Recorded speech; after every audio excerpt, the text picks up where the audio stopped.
pretty positive. The majority of you guys have either heard about or tasted any organic foods. And you guys have heard how supposedly these organic foods are much more nutritious and beneficial to your health, and how much it's safer and beneficial it is to the environment. Organic farming has been around since the dawn of time, with its use of natural fertilizers and organic pesticides. But there is a reason why organic farming is not the most popular method for the production of our food. And that is because organic farming has a really negative effect on the environment. I will prove this to you by saying that organic farming uses more land. Also, organic farming would fail to feed everyone. And organic farming creates more carbon dioxide emissions, which increases the threat of global warming. And lastly, organic farms are small in number, which makes it much more difficult to ship its products around the globe or from the country. My first supporting claim would be that organic farming uses more land. Organic vine tomatoes require up to 6 times more land and double the energy to grow versus conventionally grown tomatoes. Also, organic milk needs 80% more land, requires 80% more land just to produce 1 gallon of milk.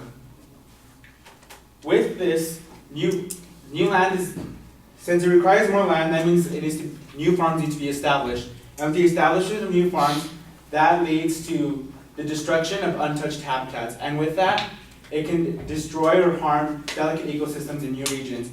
For example, if you introduce a new crop to a different area, the introduction of that new crop is going to attract different bugs or insects or different pests to the region that is not native to that, which can cause some serious harm to the ecosystem.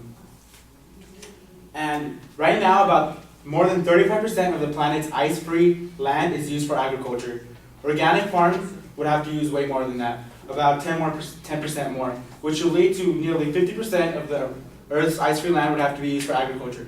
So imagine Cal Poly Pomona as being the Earth, and imagine with the same amount of students, and imagine half of that not being to be able to use for the students. So you would only be able to use half of the Cal Poly Pomona's land. So that's going to create crowds. People are going to be crowded, and it's going to be much harder to reach to things. In a result, this will create, like I said, a stunt in the growth of suburban areas, which will later cause problems in housing the growing population. Next, this organic farming would fail to feed everyone. Organic farming is very inefficient. Christy Wilcox says that organic farming yields only 80% the amount of conventional methods. Some studies place organic yields below 50% of those of conventional methods. Wilcox also mentions that 800 million people suffer from hunger and malnutrition, and about 16 million of those will die from it. If we were to switch entirely to organic farming, the number of people suffering would jump from 800 million to 1.3 billion people. Organic farming products are also very expensive. You guys might have noticed also that a pound of strawberries in the market, which have grown, cost probably about $1 or $2, where organic strawberries can cost like $5.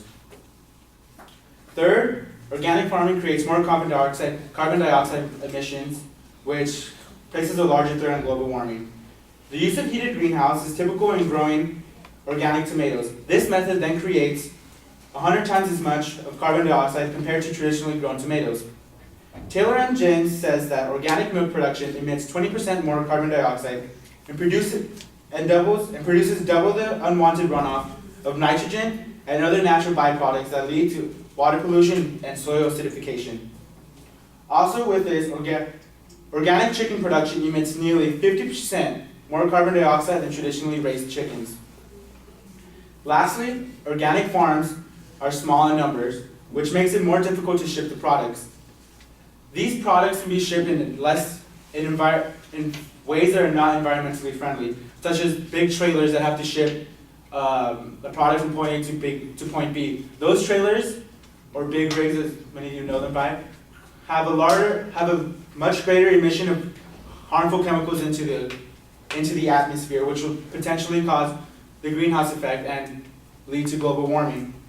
Tamsin Butler mentions that although organic farming strives to have as small of an environmental impact as possible, the food may still be shipped using less than environmentally friendly methods. hopefully I have influenced your way of thought by mentioning that organic farming does have a negative effect on the planet and environment by its way that it requires more land to produce more food. It will fail to feed everyone. It creates more carbon dioxide emissions that will create a larger threat for global warming. And organic farms are small in number, which make it much more difficult to transport around the globe or country.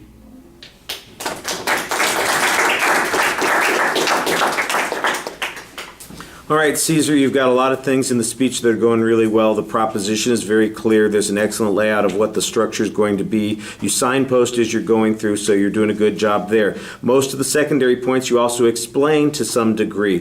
What's a little bit problematic is the evidence on some of those points. There are a couple of places where you do provide some evidence, but early on you've got some statistics that you're presenting about the amount of land that's required for tomatoes or for milk. And I didn't get a source citation on that. You had this one piece of statistic that talked about the percentage of the earth that's not frozen that is used for cultivation, and I didn't hear any information about where that came from. And then you had an estimate that said it would take another 10% in order to move to organic farming. And again, I'm sure you got that information from someplace, but you didn't tell us where. Now, later on, you did give us some citation on, for instance, the amount of carbon dioxide that comes from growing tomatoes in hothouses or the nitrogen runoffs. I thought you did provide some citations on that information. So you need to be a little bit more consistent in citing the evidence in all parts of the speech. Like I said, I thought you did a good job organizing the speech, and I thought you were very effective at presenting it, especially at the conclusion of the speech when you were doing the summary and making your last pitch on this argument. It came across pretty effective. All right, we have one more speaker, so I'm going to ask Lindsay to speak, and I'm going to ask you to be patient for just 6 more minutes, please. Thank you. We'll